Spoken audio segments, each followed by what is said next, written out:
Good afternoon. Welcome to my channel. My name is David Okun, and thank you everyone who has been helping me supporting this channel and subscribing to this channel, sharing with family and friends, and everybody who have been participating, giving feedback and positive feedbacks, constructive feedback, objective feedbacks, all sorts of support, and we're moving forward with this program. And we have been talking about the cost of living. And today we will continue with that theme. The overall theme of this program is actually crisis in displacement. The conversation is that every time there is a crisis, people move. Physically, people can move mentally, psychologically, emotionally. Some people can move in different ways. People can move. If you're healthy today, tomorrow you may be sick. You go from being healthy to being sick. And these are actually the function of crisis. And also, I say it elsewhere and in this video, crisis is an opportunity. We as humans are on a journey. We are moving from where we began, going, we are living our lives in the present. We're also looking forward to what the future brings for us. So crisis actually is a marker. It's a marker of our journey. We're moving from one stage of our experience of our life. We're moving from one stage of our life to the next and to the future. It helps us to grow. To be promoted as an individual, you have to undergo challenges and you have to face crisis, and the cost of living has been an example of that, especially under the economic system, under the political system of the world, and capitalism. We have been talking about capitalism. Under these systems, there is always a lot of dynamism. There is a lot of things happening, changes after changes, technology, growth of wealth, growth of knowledge, skills, technocracy, professionalism. So much is happening in the society. Climate change, and a lot of changes. The way people believe, cultural change. We have been discussing all this in this channel, and this actually create crisis. And the cost of living crisis is one such crisis. The war in Ukraine is a crisis. Brexit was a crisis, and COVID-19 was a crisis.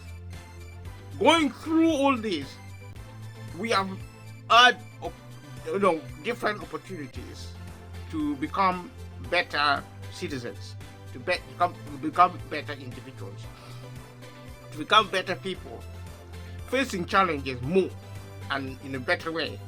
So my invitation again today is for everyone to embrace this moment, the situation of the cost of living.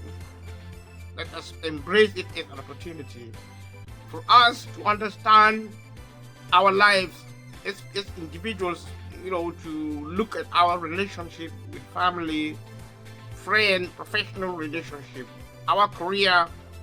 Some people may move from employment to self-employment. Others may move from marriage to being single, or from being single to being married. During COVID-19, we saw a lot of young people actually having children. It happened in my neighborhood here, and I believe it happened happening down the country, across the globe. So the function of crisis, as I said, is to speed up the process of progress, of change. It's a good thing, but it's a hard thing. It's difficult to deal with. It's very challenging. There are helps in different countries around the world. Financial help from the government and from charity organizations, from individuals, from family, from friends. A lot of people, even through YouTube channel, especially people in Africa, are getting a lot of help from the richer countries. If you live in Europe, you live in the developed country, whether in the East or in the West, in Britain, Europe, in America, you have more access to resources than in Africa. I think the Middle East is relatively richer, and even South America is relatively richer than Africa. So in Africa itself, there are multimillionaires and multi-billionaires in US dollar. So they are very rich. There are so many wealthy people in Africa. This is an opportunity for the super rich to review their statuses culturally. And I mean, if you are actually in government in Africa, you are in government in Europe and America, you're in government wherever in any part of the world, you have power.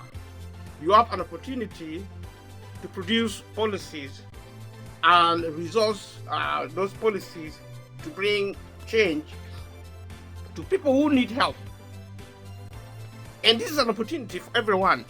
If you are a multimillionaire or a multi-billionaire like Jeff Bezos, like Elon Musk, you know, yeah, Michelle Obama, Barack Obama, this is the time. You know, I mean, if you're a multi-billionaire, it doesn't mean you're supposed to take money from your pocket to give to people. That is not the best way of helping people. Giving money or food or energy, you're dealing with an emergency. You're dealing with a crisis. Crisis is a good opportunity to help, but it's not the best way. The crisis is an opportunity for us to take time off what we're doing and review and to look again at what we are all about, what our life, what our life is about. It is for us to take time to reevaluate the way we live, the way we work, the way we manage our environment, wealth, how we interact with people. Do we do charity or we don't? Do we work hard or we don't? We are lazy. Laziness is a mental state. It's an attitude situation. Nobody is born to be lazy. You know, how about our minds? Mental laziness, mental diligence. Do we think? If I say something to you now, do you think about it? Do you use your brain or you just stay idle mentally? The mind is a fundamental source of strength, of power. You see, we get health from our mindset. You know, we grow as individuals. We perfect our languages, our means of communication, our beliefs, our skills. We perfect during when we reach out to our mental resources, to our physical resources, our emotional resources. We grow emotionally. We become more mature. We come from being infants, because you can be 80 years, you can be 100 years and still be a child in terms of your personality, in terms of character. So adversity helps us as human beings to become better people. You know, to become strong. Because if we know, actually, if we are actually we are working class in the modern economy. If we are working class, we are the upper class, or maybe we are millionaires, multi-billionaires. When people within the same society is menacing us, if we are wealthy, our consciences teaches us to look at our life again, to review how we relate to wealth, how we relate to society. What do we do to give back what we have? You know, society has been very kind to us as multimillionaires and multimillionaires. But even if we are not multimillionaires or multibillionaires, we may be middle classes or lower classes, the working class. Like I said previously, the working class is divided into the middle and the lower. If you're the upper class, you're not the working class in the sense that it's not of necessity that you work. You work because you need to. You want to work. Working classes, by definition, and also by trade and functioning, working classes are necessitated to work. They are compelled. You know, they work as of necessity. If you are actually an upper class person, if you are a millionaire and a billionaire, you work because you want to. There's a difference between want and need. For somebody described as poor, which actually constitute the working class, the middle and the lower class working, these work out of necessity. If you're an upper class, which is actually about 10 or 5% of the population, you're an upper class, a ruling class, rich, multi-million and multi-billion in possession, in net worth, in what you have, then you work as a want. You want to work, you work. You don't want to work, you don't. You can choose to work. You can choose not to work. Poor people, who are actually the 90% of the population, have one choice. If you call that choice, they have one option: to work. If you don't work, you're going to die. If you don't work, you will die. Therefore, for a government running a country, whether in the developed or the developing world, it is of necessity for a government to create employment for the majority of a country. This is under capitalism. Because under capitalism, few people, very, very few, 5% of the population are rich. The rest are poor because they're workers. And I already said, workers have only one choice, option. They have only one option, to work. Wealthy people have two options in terms of industry, in terms of income. They can work, or they can just go on holiday or just do nothing. Now this choice is important. But our choice within the period, especially the period of the cost of living now, is for us to wake up. We have to wake up, and we have to wake up and actually, to remake ourselves, take advantage. If you're sick, you still have to make an effort to access healthcare. See, if you are employed, you need to have to make an effort to get into work. If you're self-employed, you need to do your best to, maximize your income, make as much profit as you can, get grant from the government if you can, get loan if you can, to expand. It's so difficult now. It's very, very challenging during a crisis for small and medium businesses to succeed. It's even quite challenging for big businesses. Elon Musk lost $40 billion when he bought Twitter. So he bought Twitter for $44 billion. He lost $40 billion. I don't know why. I don't know how, but it probably is also has to do with the cost of living crisis, COVID-19, and all the other crises which embodies, accompanies which accompany capitalism. You see, capitalism is an instrument of progress. It creates wealth, but he also loses a lot of wealth. To be fair, it doesn't distribute wealth. It concentrates wealth in the end of the few. It takes actually wealth away as a system. It takes wealth away from the weaker you are, the more you lose. The more powerful you are, the more you gain. It's like a jungle. It's like survival of the fittest. The market system is a jungle. It's like it's like Darwin. It's like Darwinian theory of evolution. You know, the fittest actually survive in the marketplace. And obviously, you know, we turn our society into a jungle where if you're weak, you're going to be devoured by the powerful. So powerful people feed on the weak. Dog eat dog, you know, dog eats dog in a jungle. The law is simplified, but it's tragic and very violent. If you're strong, you rule. If you're weak, you actually rule over.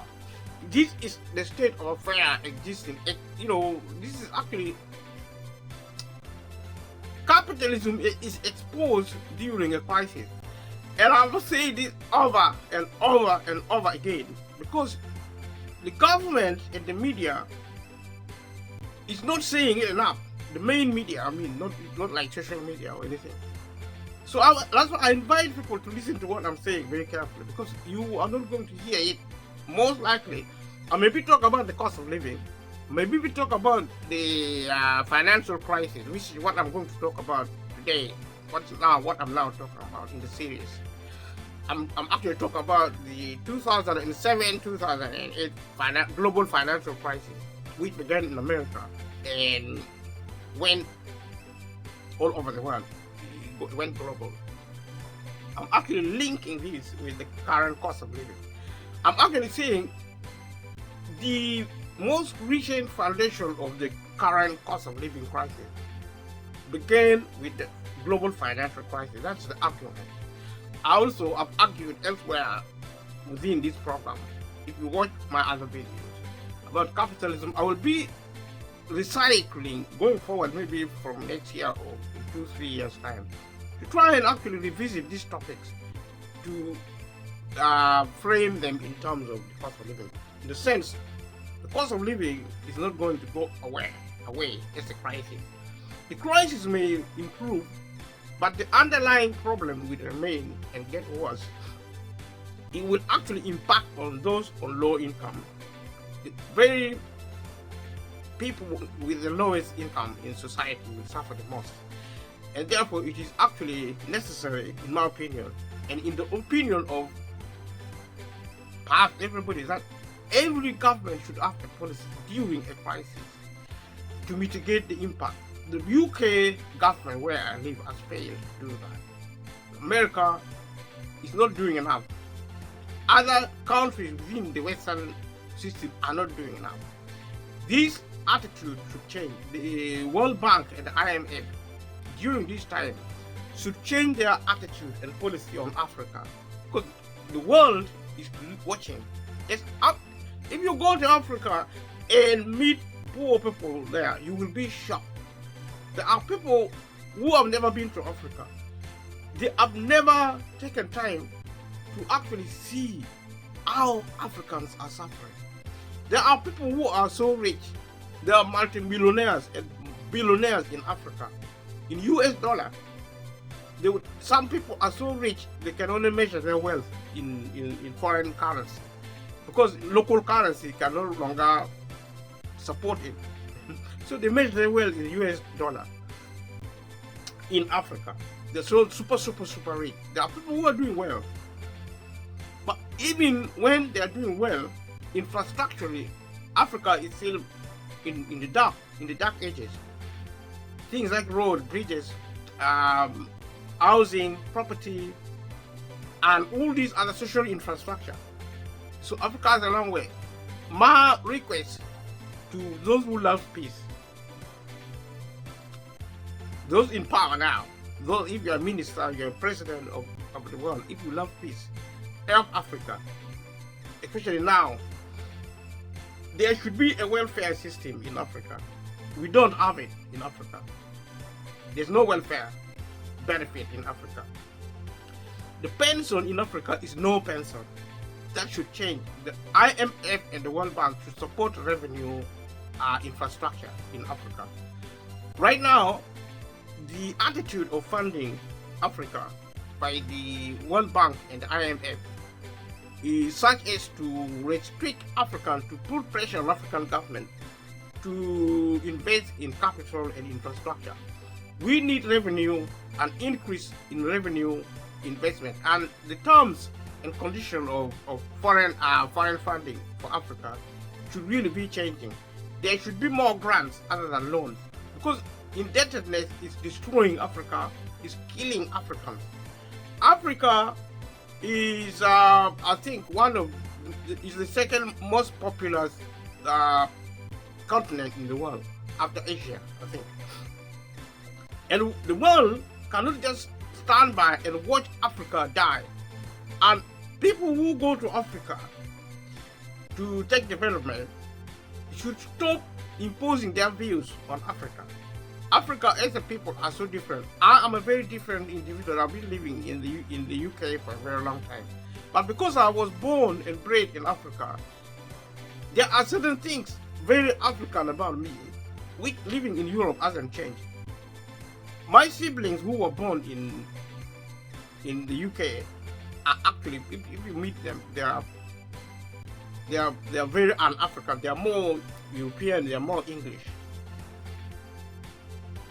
And if you came here as children, as young people, maybe 12, 10, they actually change, they adapt into becoming Europeans. But even then, there is something about black people which is distinctively different. We are not animals. There are some races in the West, in the East, among the white countries. They are so backward and violent that they actually believe Africans are animals. Notwithstanding, because you see, the problem with the West and the developed world, which are actually white countries, is that they are very bad people because they have a lot of power. Compared to Africa, white countries are worse in terms of their character, in terms of violence, in terms of the destructive nature. White people are actually worse than black people because they have more power. See, power corrupts, and absolute power corrupts absolutely. If Africa were to become richer than the Europeans, Africans were going to be way worse than Europeans. And you know, the white country, black country in Africa, Africans who are living in Africa are going to be worse in terms of their behavior, their mentality, because they will have more power than the Europeans, the Asians.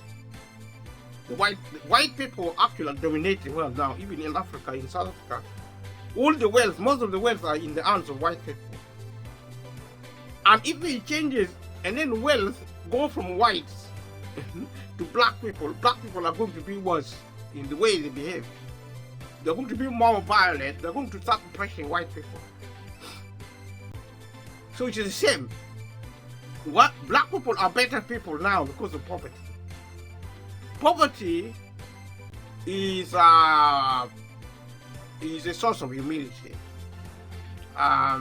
It actually takes away. It takes away pride. It takes away arrogance. It produces, humility is a very good thing for human being. It actually it builds your integrity. It builds your character. Humility, which is produced by hardship, by poverty, makes you a better person. You're more mature.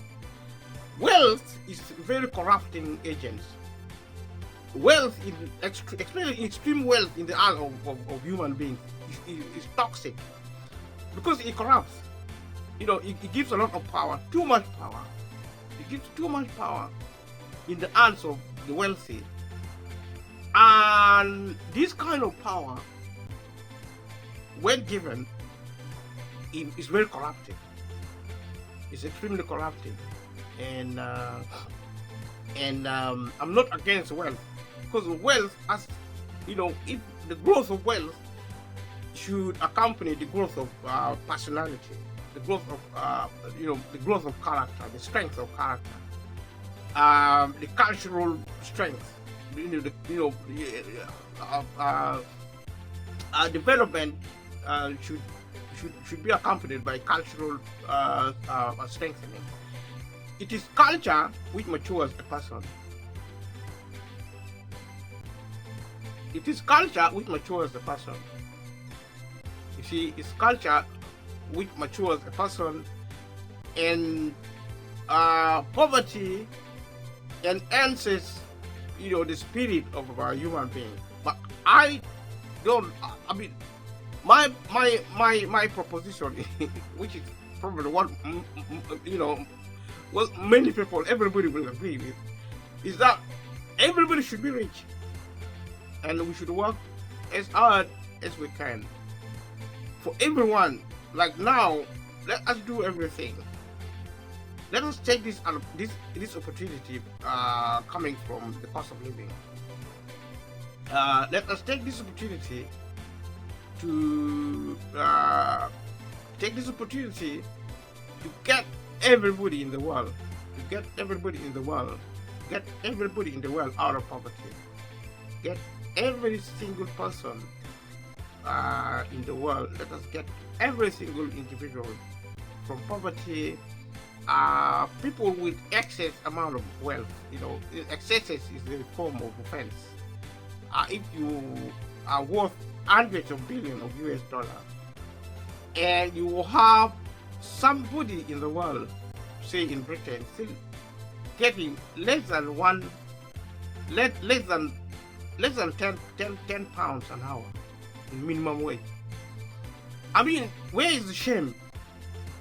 If you're a British government, if you are an American government, you allow somebody who works so hard, somebody who works 3, 4, 5 jobs just to make ends meet, in your British government, you allow.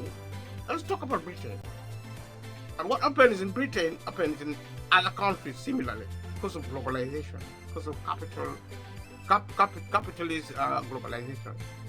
There is harmonization in the global economic sector, and therefore, if I talk about Britain in terms of the minimum wage, it's most likely the case in America, in Europe, but also similarly in Africa. So let us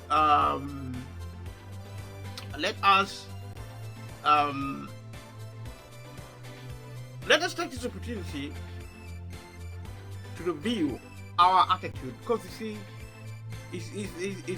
it's very easy to start practicing savagery if you're a British government. See, and without even realizing it, without even thinking, because people get so absorbed into politics that they forget that human life matters. Human life. Some people talk about Black Lives Matter. Black lives matter, yes, but human lives matter.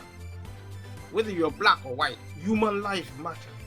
If you're a British government, and British government also, when I talk about British government, government of America, Australia, New Zealand, African government, pay attention. If you are in government, your role is to look after people. There is a type of nastiness within the conservative UK. Within the UK conservatives, there's a form of nastiness about found in the New Labour.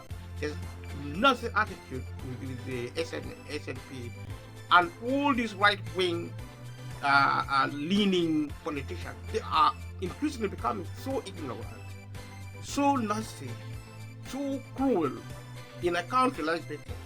to allow 90% of people to face, adversity, especially, the 30% who are actually the lowest of the, people, the working class who are on minimum wage, who earn less than 20,000 pounds per annum. And when I say of earning, I mean net earning. See, a lot of people are actually on 1,500 pounds per annum net pay. And when I say net, I'm still not talking about bills. In other words, if you earn 20,000 pounds net, you work for nothing, because the money is going onto food. The money is going into housing, transport, medicine. You see, so people who earn less than 50,000 pounds net pay in the UK actually work for nothing, because the money is paid back into the system.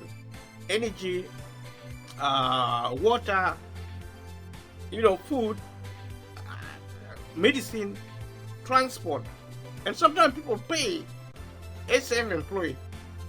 They pay to work. You actually take money from your pocket to pay somebody to give you work.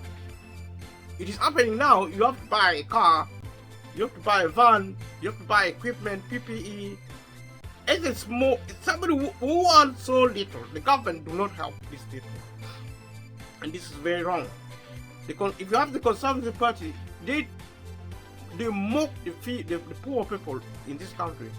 They mock them and call them babies, scroungers, lazy. They add insult to injury. You see, they say things like, the government is not a nanny state. They don't want nanny state. But if you are rich, if you are multimillionaire, you have no right to judge the poor. See, because you are born in wealth, you grew up in wealth, you go to the best school, you don't experience poverty at all. And you are in power, you're in politics, you come to poor people to elect you in power, into power. You make poor people work to create wealth for the rich, and you call them names. You see, you mock them. You say things like, you don't want nanny state. You talk about rich people. You talk about only 15% of the population. And people, you vote the Conservative, you think again. Until the Conservatives start a New Labour as well. New Labour are actually the same way. Don't vote New Labour, don't vote the Conservative. Because these are actually the ruling party in the UK, unless they begin to change their policies to support the welfare system, employment, benefit system, including pension, including policies on national insurance contribution, and policy on taxation. I mean, if people get 20 or 30,000 pounds, they shouldn't pay taxes at all, income tax. They shouldn't pay council tax. You should not pay council tax unless you own a property. If you own a small and medium business, you should be exempt from council tax. If you actually on a mortgage, if you buy on a mortgage, if you're borrowing money to buy your home, you should not pay council tax at all. And going forward, we need to expand welfare system, not reduce it because of technology. Technology is taking jobs away. The people who are working are going to lose their jobs. So government should increase the welfare system, include building houses, free houses for citizens of this country, people who work for a living. If you work for a living, you earn 30,000, 50,000 and below, you should access free public housing in the future. Right now, more council property should be built, and council property should be exempt from rent. It doesn't make sense for the government to build property and make people who are poor to rent it, especially people on minimum wage. They should live in property rent free, and this property should be given to them permanently. The government should not take it back, because this property should be handed over uh, uh, uh, to to the next generation. There is something called succession of property. If somebody dies, if your parent dies, the children should succeed to the property. The policy in the UK now is that if a parent dies, they can pass the property on to their children or their spouses, like wives or husband.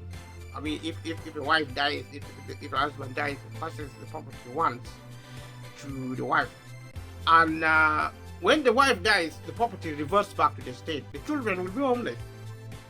Literally. The children of poor people are going to be homeless when their parents die, because policy on housing in the UK is such that you can only succeed once. You can succeed to the property only once. That is wrong. There should not be policy on succession at all. It should be scrapped. And going forward, as wealth grows, because you see, the contradiction is that the economy, capitalism, is creating more wealth, but the wealth are being taken away from the poor and given to the few. The many people are actually losing wealth. These wealth are being transferred into the hands of the few individuals, and fewer people are actually getting more and more wealth, which is a form of wickedness. And it is in the UK is being promoted by conservatism and New Labour. To be fair, I vote for the Labour Party, but I'm beginning to think twice if I should even vote for any political party in the UK. See? To be fair, because I think New Labour is a disgrace to the Labour Party, because they have actually turned the Labour Party into a conservative party. Literally. I mean, they are obsessed with business system. I know businesses should be supported, especially big businesses, because they create wealth. But what is the point of wealth if only 5% access it, 10%, and the rest of the world is excluded? This is evil. It's wrong. And I have the right to spell it out. The politicians may not spell it out because they are afraid. They are afraid of their masters. Their masters are actually invisible. There are people who actually control politicians. They are super rich. They are very powerful. We don't elect them. We don't even see them on television. They live underground. They are the one who control politicians. They control governments across the globe. Politicians cannot say anything. We waste our life voting for politicians because they have no power. More or less with these multimillionaires and multimillionaires who are actually controlling the economy, who control technology, science, they control every aspect of our lives, and they are the one ruling the world. Wherever you go, they have so much power. Some of them are actually children on the street. They have so much power because they have connections in high places. And they don't fear the police. The police are actually under siege. The legal system is under siege by the powerful. They operate above the law. They speak and the law of the country ceases. You see? The country is at a standstill. They control everything. They control information, they control money, wealth, employment. If you work, if they say, I'm not saying their power is absolute and working efficiently, but with technology, they are going to have more and more power. They will hold more sway over society. And this is dangerous because these people are actually not good people. They are as normal people as we are, the rest of the world, but they have so much power. I mean, when I say good, I mean they are not perfect. Because to have so much power, you have to be good, and being good means perfect. I'm not really being obnoxious about humanity. Humanity is what we have. We are humans, and whether we are good or bad, it's up to us to deal with it. But when I say somebody is good, I mean they're perfect. No one is good in that sense. I mean, there are people like King Charles, like Rishi Sunak. These things are good because they have so much power. They are deluded. The royal family are just deluded. I mean, Prince William, we are good people. You're not good. Because no one is good. We are humans. I mean, if you want to be good, be perfect.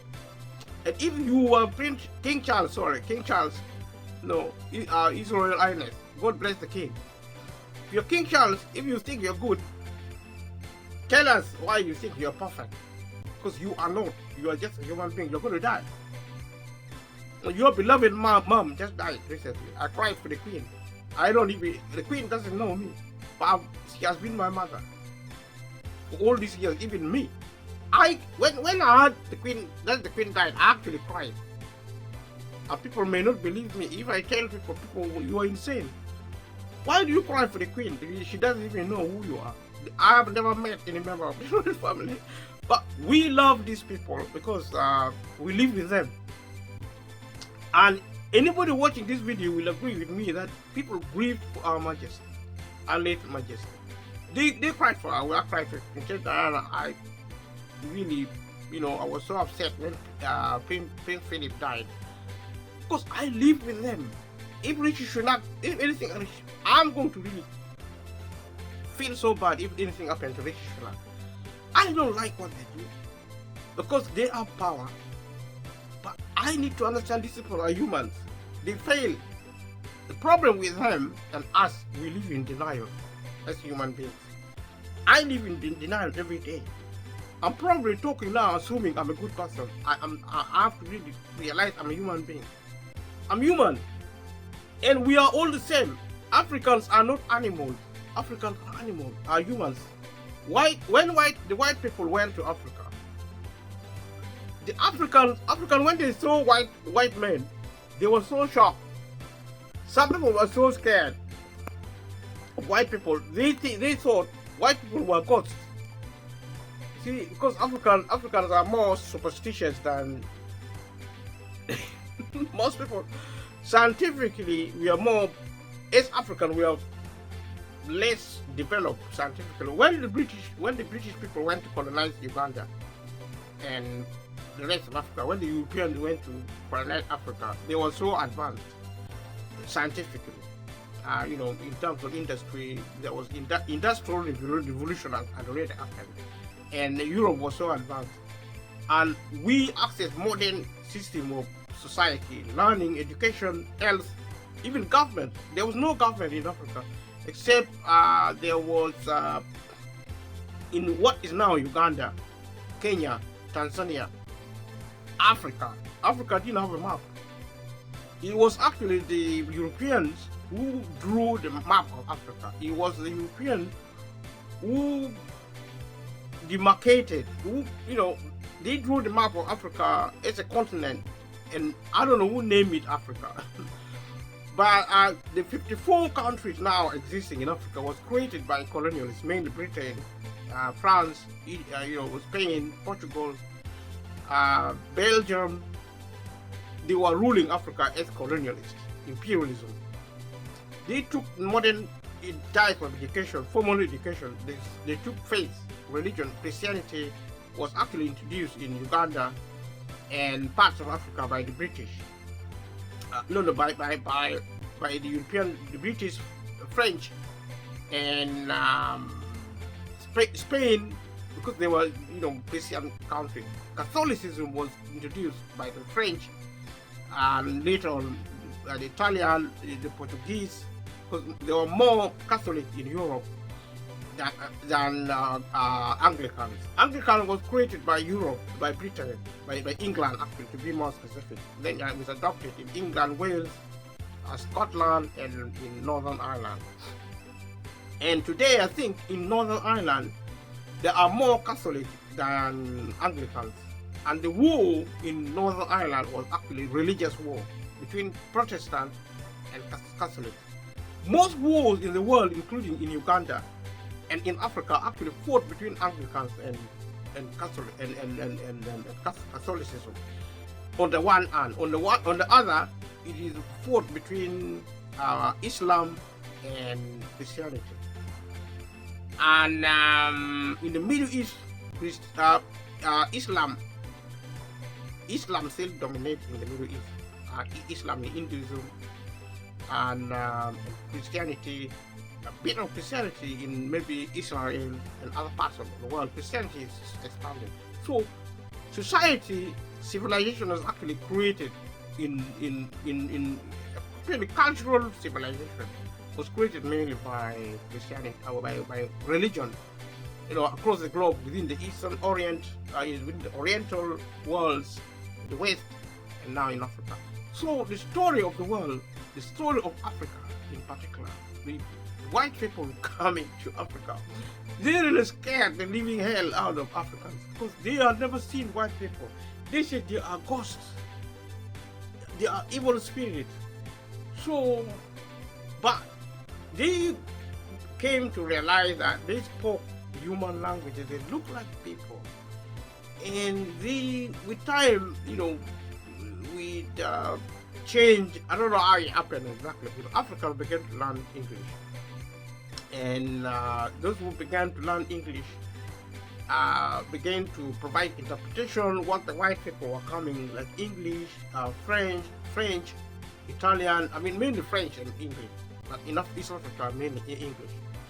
That's how colonialism developed in Africa, and that's how the capitalism was also, how capitalism in the modern sense visited Africa. There were trades happening in East Africa,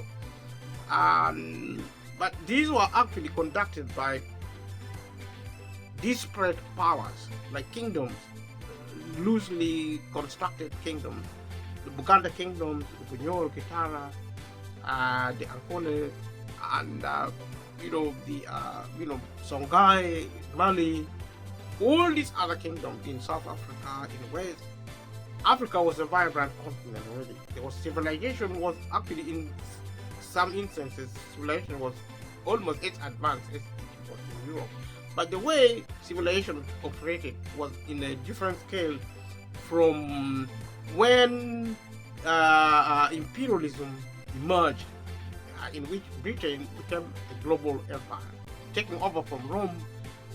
Rome probably taking over from other empires. So the up to now, the last global empire is British Empire. I don't know if it's still there. If it is there, then because we learn in history decline of the British Empire. We didn't hear about the end of the British Empire. Probably it's still operating under the United Nations and NATO and things like that. Those powers. Because I believe the present global empire is now the United Nations. People may not realize how powerful the UN is in terms of the military and also its capacity to galvanize power infrastructures politically. So we need to really adjust our minds, but in the end, what I'm trying to say, we are humans.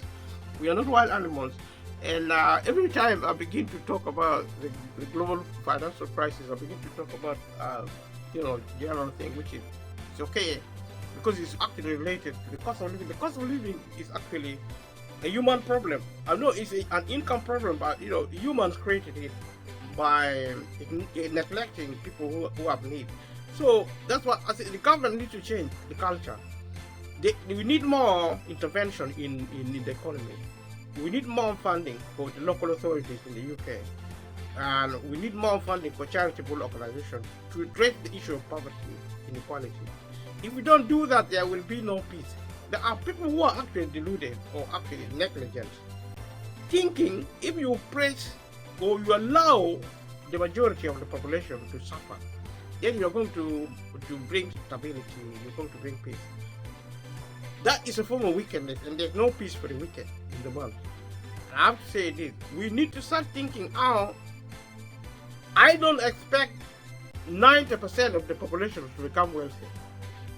I don't expect that at all. What my expectation is, what I really expect is that I expect people to get out of poverty. That is my primary concern, because people cannot be poor in a world with so much wealth. People cannot be poor. They are not supposed to be poor. When you talk about wealth, people can work from where they are to create wealth. That is an individual issue. But poverty is a collective issue. It's not an individual issue. If you see 90% of the population is poor, then you know there's a problem. The government should wake up now. That is no way to run the globe. That is no way to run individual countries. Because if we don't correct that, then we're going to be in serious problem.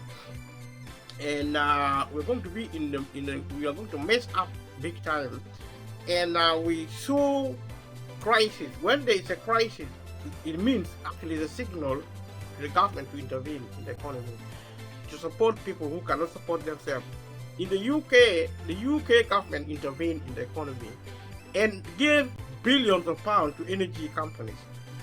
The energy companies said they made so much money, they don't even know what to use the money for. How in the world can Rishi Sunak allow billions of public money to be given to multi-billion energy company when nothing, and I say nothing, is given to the poor people, especially people who are actually at the lower end of poverty, and the government is pretending to give money. It is not. Its heart is not. I mean, they talk of compassion. They are just deluding themselves. You cannot give very little, too little help, and too late, too little help, and think you're giving help. That is not how to give help. You have to give enough. Energy costs should be eradicated for people who do not work, people on minimum wage. It should be eradicated now. You see, charging for energy should stop immediately. The nonsense the government is promoting in terms of energy policy, what they call energy cap policy, is rubbish. And it is a disgrace that the UK government thinks it can fool the British people. The British people should speak out to the government so that the government knows that they are not stupid. Because if you don't speak to the government think you are stupid. See, they think they can play against with you. I mean, see, if there is any right to speak of, then the right should actually, the right should have to do with the government getting people out of poverty, fuel poverty, food poverty. Since the COVID-19, there should be more money being given in benefits. Even if people work, even if you work full time, even if you work, you earn maybe if you earn 1,500 pounds per annum now, the government should give you full benefit.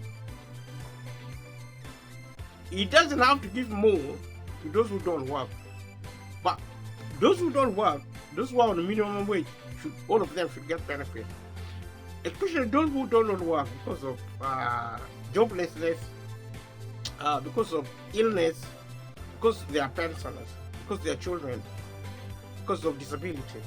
People who don't work for any reason, because they are immigrants who came into this country and they are destitute.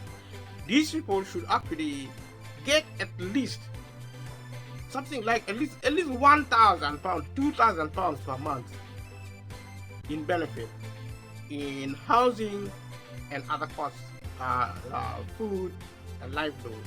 The minimum for benefit anywhere in the world should be, especially in the UK. And when I talk about the UK, you can recalibrate the amount in terms of your local currency and the cost of the standard of living, the cost of living in your country.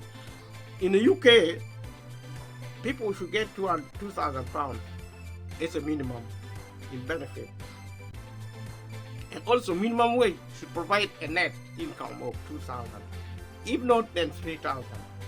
That is the best to do now. With the cost of living, the government should stop wasting time giving money, public money, to energy companies, because it's a waste of taxpayers' money. If your objective is to help poor people, stop do not give money to charities, because they don't give money to people who need it. They keep the money.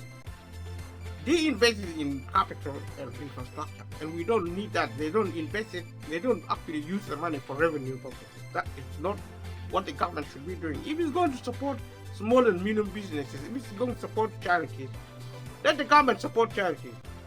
But let charities work the way they want to work, with government support. Benefits should be separated from private companies, should be separated from charities. Benefits and including minimum wage, check like that, because these are also, minimum wage is a form of benefit because the government funds it.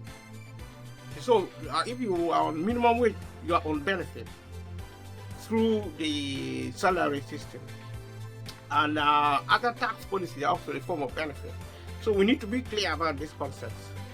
It doesn't mean if you work, you don't work, then you're on benefit. If you're sick, you don't work, you're on benefit. You don't work, you're unemployed, you're on benefit, and then that is benefit.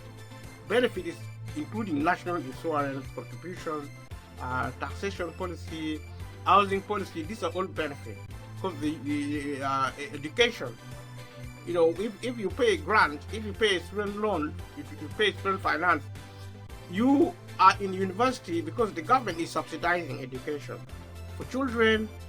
And when you talk about children and education in any part of the country, somebody on benefit, somebody on a minimum wage, their children should not pay for school fees at all. Their parents should not pay for school meals. Their parents should not pay for school uniform at all. Their parents should not pay for transport.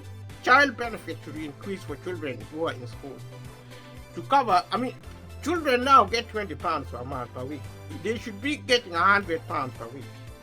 Every child. It doesn't matter how many child a parent has. 10, 20, 100, 1,000, all of them should, each one of them should get £100 instead of 20. Now, the second child, I think, gets £14, which is actually total insanity. And if the Labour Party is anything to speak of, if they win the next election, they have to really look at child benefit.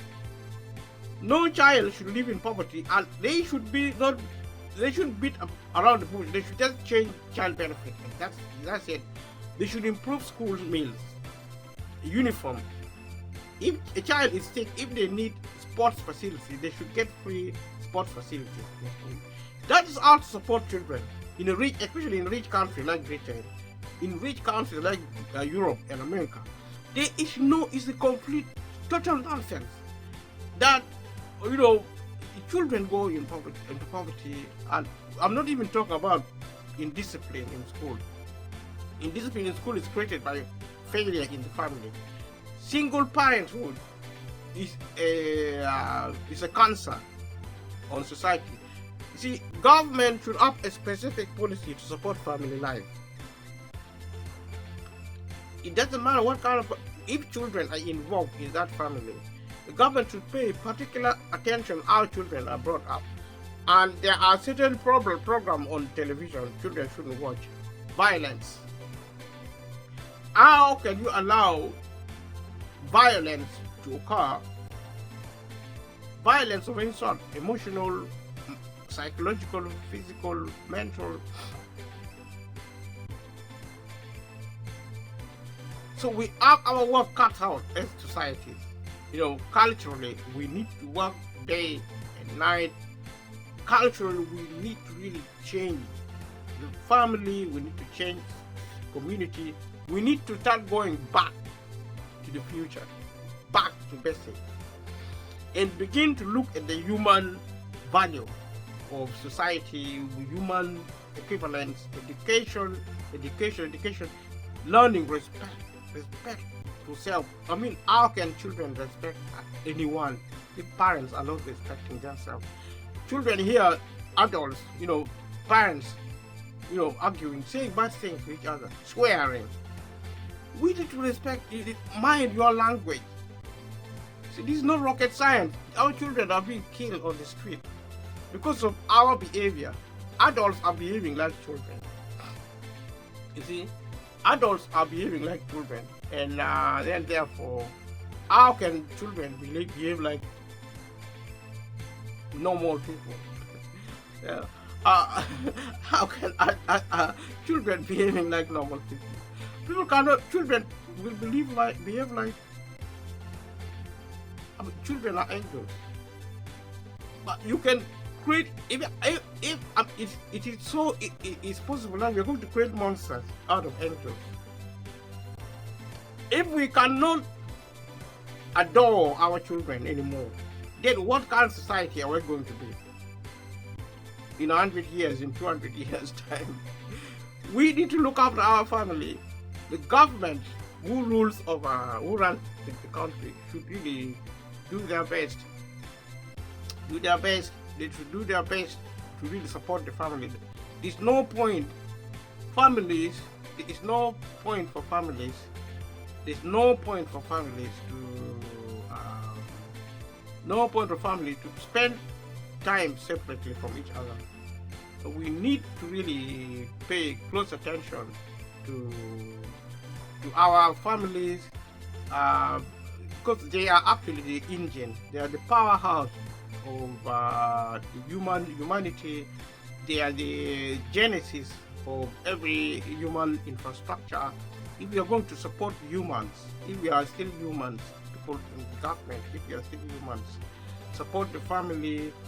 If you are an alien, then also support the family, because at least we humans have been very nice to aliens to allow them to be in government. Because but if you start behaving like aliens, and your minister, if Rishi Sunak is an alien, then he has to behave like a human being, because human beings allowed you to be Prime Minister of Britain. Yes, you are an alien, you are from outer space, you don't probably understand us very well. Fair enough, but do yourself a favor and pay us human the favor by paying more attention to our needs, because sometimes people in power are so insensitive. Insensitivity is an understatement. They just don't know anything about what is happening. Even within the family, within society, it's like humans are actually failing, whether they are rich, whether they're in power, whether they're poor. It seems like we have actually forgotten the value of society. The value of society is humanitarian. If you listen to environmental campaigners, you think they're trees. You think they are, I'm all for environmentalists.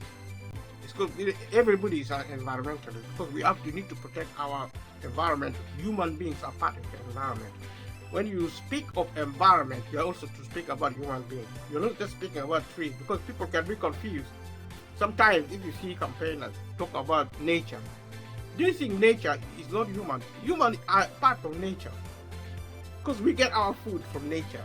We get our hair from nature. We may have built cities and towns, but that doesn't mean cities and towns is part of nature. That's why we need to improve our city squares, planting more trees, ensuring more clean waters are being supplied, for plants, for animals. We have to coexist, but humans are actually number one priority, because as a species we are humans. I know some people think they are antelopes, they are an elephant, they are buffaloes. They think they're animals. Okay, if you are an animal looking like a human being, then that is fine, but don't think we are all like that. Be an animal if you want. If you look like a human but you are actually an animal, that is fine. But the earth is for humans. If you are a visitor from an outer space and you are an animal who looks like a human being, you are a tree who looks like a human being, you are welcome. Talk to us, tell us about the experience of trees, and because if you look like a human being but you are a tree, you are water, you are air, God bless you. I mean, you are welcome, because tell us more about yourself, but don't prejudice against us. Don't put our lives at risk. Do not begin to talk about environment and nature without actually caring for human lives. The way the environmentalists are now behaving, it's like trees are more important than people. Animals are more important than people. Nature is not part of human life, but nature is part of human life. We are actually at the top of the food chain, and you should actually care. If you love nature, demonstrate your love by loving fellow humans. You cannot destroy livelihood. You cannot threaten to destroy the economy. You cannot threaten to neglect children, neglect poor people, neglect systems of security in the name of nature. That is not honest. That is not right. That is not true. Because if you love nature, you should love people first. Because people are nature is for people. People are not for nature. We value nature because nature is for us. Nature is supposed to serve our necessity, our needs. We celebrate life. We celebrate nature because we are humans. Everything in the world is for us as humans. And there are people who now behaving like wealth is more important than human life. And that's why the cost of living. That's why there was the financial crisis of 2007. That's why there was the financial crisis of 2008. Because the United States, the government of the United States, failed to provide housing to poor people. Instead, they encouraged poor people to borrow money to buy property to live in. That was wrong then. It is wrong now. It created a crisis then. It is creating the crisis of the cost of living now. The United States of today should learn from the crisis of 2007 and 2008. They are learning from these crises, and so is our learning from the rest of the world, in the UK especially, in around the world. We need to learn that the government needs to intervene to help people who cannot help themselves. In America today, the Labour government in America now, the Democrat, should start changing the policy in America. The Congress should start thinking again, like people who went to school, like people who are actually educated, well educated. The first line of education is about humanity. If you're a politician in America, if you're a politician wherever you are, and you don't really understand the value of human, then stop talking to us about democracy. Stop lecturing us about freedom, because freedom is nothing. Democracy is nothing unless humanity is at the heart of it. If you value democracy, you value freedom because you want to promote capitalism, which is actually the method of creating wealth. If your idea of value is monetary, is wealth, you think money and wealth is more important than people, then stop. If you are Barack Obama, who still speaks, Bill Clinton, George W. Bush, whoever they are, Donald Trump, former US president, stop talking to us if you don't value human life. Talk about yourself, talk about a different form of insanity, including Joe Biden. Don't bother us with nonsense, with rubbish. Don't speak to us nonsense. Demonstrate to us your policy on humanity. Are there enough housing in America for everyone? If the answer is no, stop and change the policy. If Congress cannot really pass policy to help people who need help, then we cannot say of America as there to be a government. The same with Britain, Europe, and the rest of the world. A government which do not understand the value of humanity in terms of providing housing, in terms of food, energy, should shut down immediately. See, there is no point, and it is tragic. If the government shut down, as I'm suggesting now, what are we going to do? Because we depend on the government now. Although the government say we should depend on ourselves, because they are illiterate as politicians, as governors. They're illiterate. Any government will say the people of a country should not depend on the government. Where is the power? We gave you power over the decades in economy, in policy, in law, and other in military, in security infrastructure. You have the power. And then you turn around to us and say, oh, you know, we don't want non-state. We don't want to help because individuals should help themselves. Why? You have the power. The purpose for which you have power is not to transfer wealth and power to the end of the few while depriving the many in a country. That should stop with immediate effect. From this video,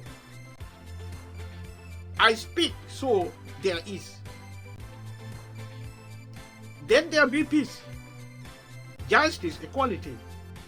Now, justice for many, justice for all today. You know, if you're listening to this, you need to start really thinking about this.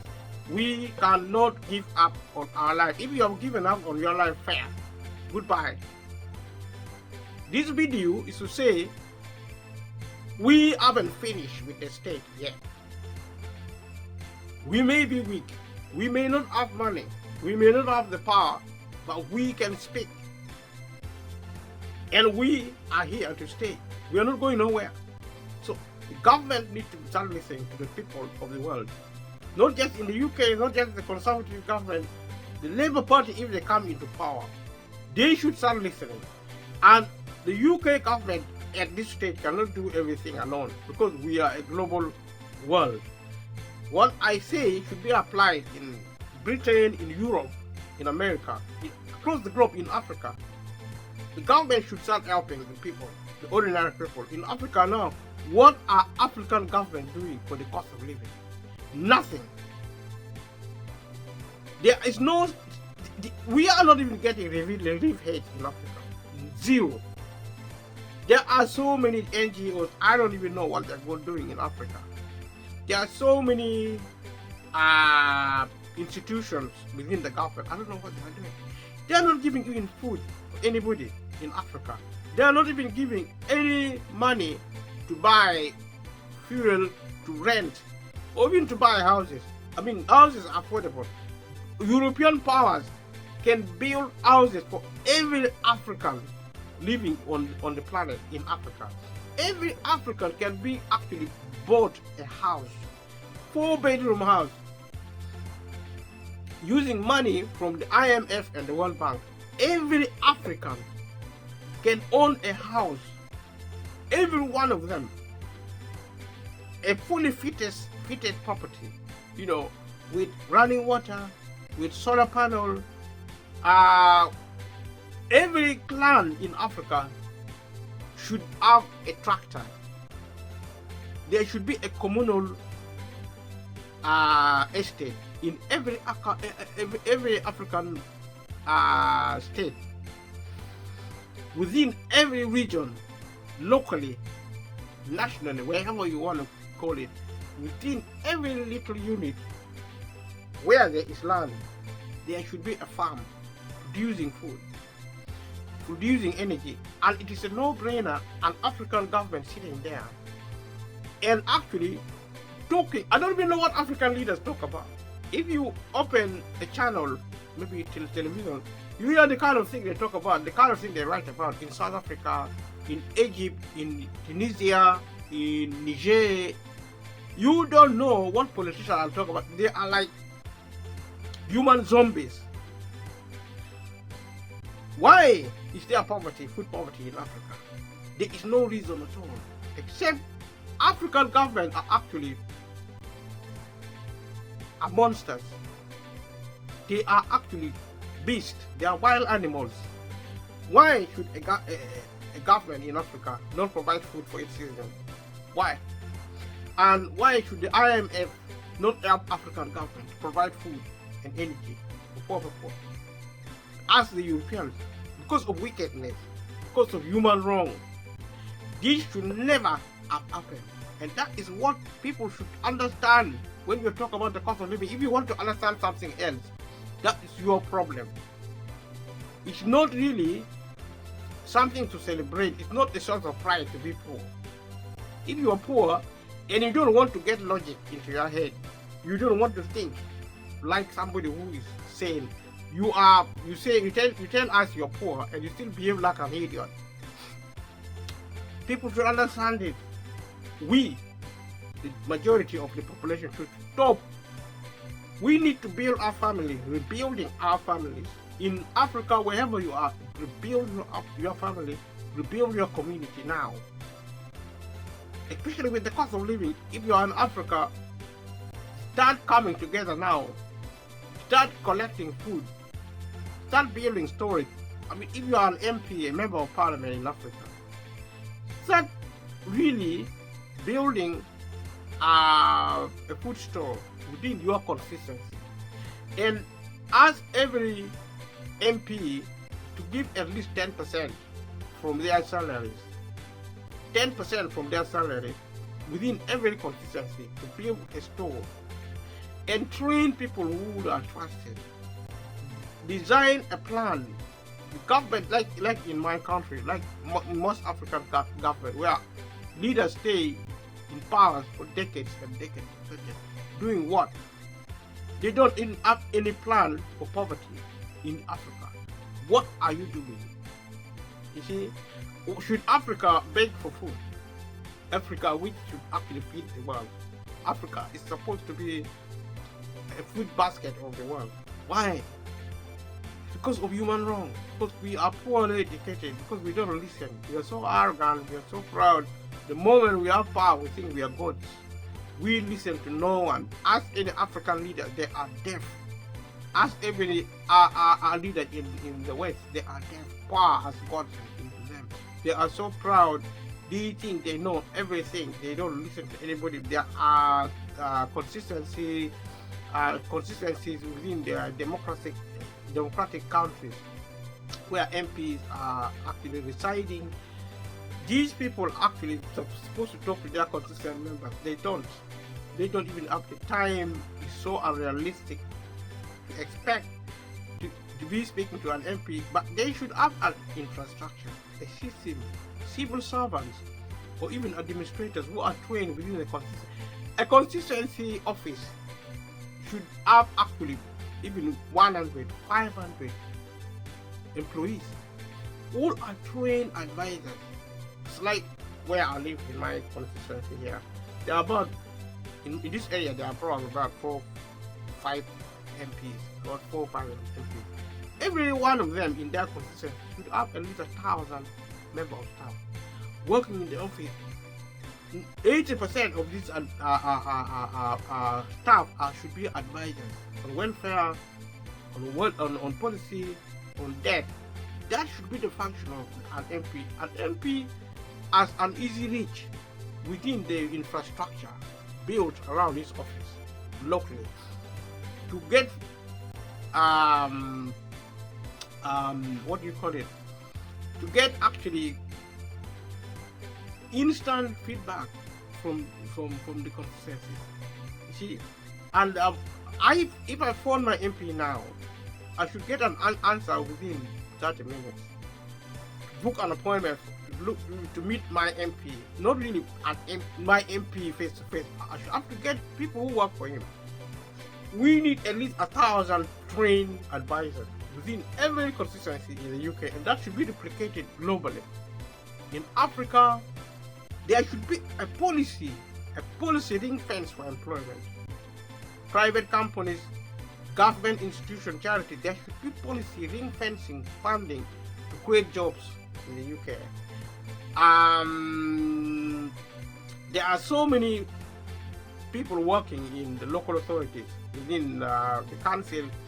There are supposed to be. What I'm trying to say is that there are needs for services. There are so much need for services, for local services in Britain, in America, in the developed world, in Africa. There is so much need for housing, for health work, for advice, for counseling, for support. The only thing lacking is money, funding. And funding should be given to charities. More funding should be given to local authorities because there is need. nobody should be unemployed within the care sector, within the social sector, within the advisory sector, within policy sector, such as the local authorities within the Department of Work and Pension, employment department, within the civil service. There should be nobody unemployed in Britain. There should be more work than the people who are actually eligible for work in the country. Even pensioners should be able to go back to work if they want to. But this is not the case. The quality of work in this country is appalling.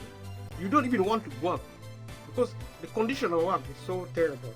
And if the Labour Party is anything to speak of, as soon as they come into power, they should change employment law immediately.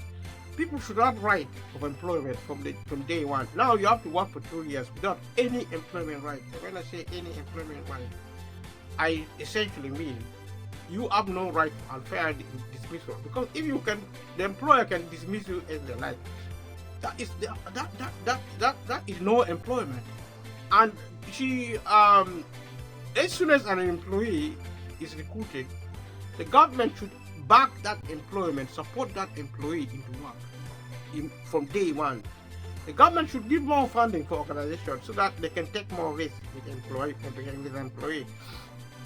An employer, especially a private company, a small and medium business organization, employing the majority of the population in this country. As soon as an employer, whether it is private or public, as soon as an employer recruits a new employee, they should have full employment right from day one. And the system of probation should also be scrapped for people on medium and low income within employment, within self-employment. If an employer recruits an employee, that employee should have the right to remain there. If they leave for any reason, they should be compensated for losing their jobs by the government. The government should support private and public companies for employment purposes. That's why I have argued that employment is a form of welfare, and people should need to understand this concept in a modern way. See, politicians and maybe think tanks, people who are with vested interest in power, may not really speak clearly. They may convolute issues. They may conflate things here and there, so that people begin to think employment, healthcare is not part of welfare. It is. Housing is a form of welfare. Whether it is provided by a private company or a public company, is a form of welfare. It should be private companies, landlords should be supported by the government financially. If somebody starts a business as a property developer, a property owner, somebody who is a landlord or somebody investing in a property, that business should not fail, because the government should give grants for a failing small business, small and medium business. I'm not talking about big businesses, because the thing with big businesses, they can support themselves, they can train themselves, they can hire the best brains. What we need is actually government to put more money into employment policy targeting employment. Now that policy is missing. Government is not helping private companies, small and medium business are not being supported for any reason. Even tax policy is fake. We need a comprehensive review about employment, and the same goes with health. Health is a ticking. The best way to describe healthcare system. It is a ticking time bomb in Britain and in America. The Obamacare was vilified by the Republican Party. The Republican Party behaved like wizards and witches when it comes to helping the poor. America is a very evil country because of the failure of social justice. Until America begins to behave like a normal country, how can the richest country in the world also have the most poor? The poor is actually people who are actually the most suffering of all the people, crime, complicated health condition, stress, insanity, violence on the street. A big country, a country with the greatest of wealth, is at worst and the worst of cultural, social, and economic record, economic inequality, injustice. That created the financial crisis of 2008 to 2007, 2008. That's why I will talk about it, to make sure people understand this thing. I mean, if you need help for your problem, go to the government, and if you get it, fine. If you don't, fine. Because I've already warned, I've already told you that if you get help from the government, that's okay. If you don't, it's okay as well. You have to prepare for it. You cannot have an expectation which is unrealistic. It's not good for you. It's not good for anybody really. Government give help, but it's only just because it's shutting down. It's no longer fine-tuned to give help, and that should change. If it doesn't change, the cost of living as a crisis will continue. Other forms of crisis will also continue, because you see, the public sector is not about the cost of living. It's about national security. It's about healthcare. It's about employment. It's about public transport. It's about housing. See, it's about the family. It's about everything. So the government should really change its culture, renew its beliefs, and start to deal with the corruption in the state, in Britain, in America, in the West, in every part of the world. This problem is corruption. It's actually creating a lot of violence, a lot of turmoil. It's responsible for the cost of living as a crisis. It should change. Government should help people more. It should provide more money for small and medium businesses, strictly to employ young people who leave university, young people who didn't go to university. If you studied up to A level and you didn't go to university, you need an apprenticeship help. Apprenticeship help is failing now because of funding. And I'm going to stop this video here and subscribe to this channel if you have watched up to this point. And thank you so much for supporting this channel. And we're going to continue with this series in the next video. And wish me well. And thank you. Just leave a comment below, click the notification bell, and God bless you so much. Thank you. Bye bye.